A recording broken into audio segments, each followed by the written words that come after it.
Esiste un condominio in cui vivono storie fantastiche. È il condominio Allianz. Qui ogni agente con la sua squadra crea progetti unici.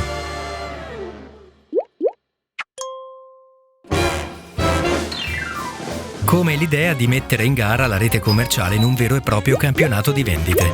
Il torneo dei fiori.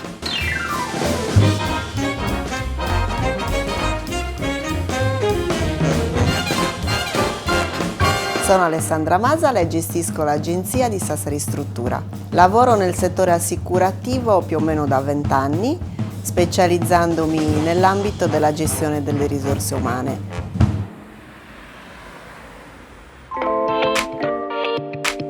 L'agenzia non è la mia seconda casa, piuttosto è l'estensione della prima.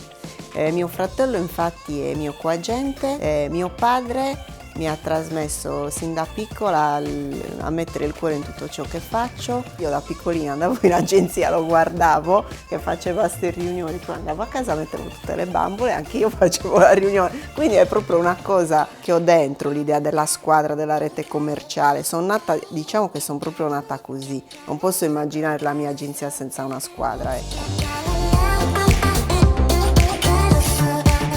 Questa agenzia nasce grazie a mio padre circa 40 anni fa attraverso un mandato al tempo in Assitalia e arriva in Allianz nel 2012. Prima ancora di capire dove volessimo arrivare, abbiamo ragionato su chi esattamente volessimo essere. Quindi ci abbiamo lavorato un po' su e abbiamo individuato 3 valori principali che ci caratterizzano. Fare cultura, essere una guida nei confronti dei nostri clienti e della nostra rete commerciale e porre la massima attenzione all'ascolto.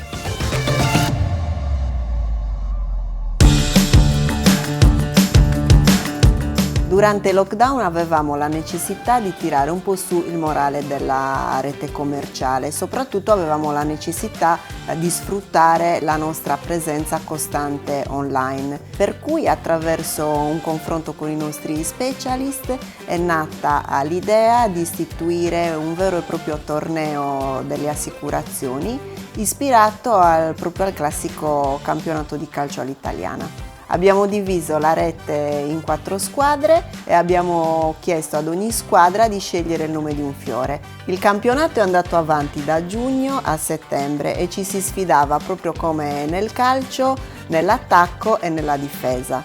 I punti dell'attacco erano determinati dalla raccolta motor e retail, invece i punti della difesa erano determinati dal tasso di retention delle varie squadre. Sommando i punti di attacco e difesa siamo riusciti ovviamente a determinare sia la squadra vincitrice ma anche i 3 migliori giocatori che si sono distinti durante il torneo.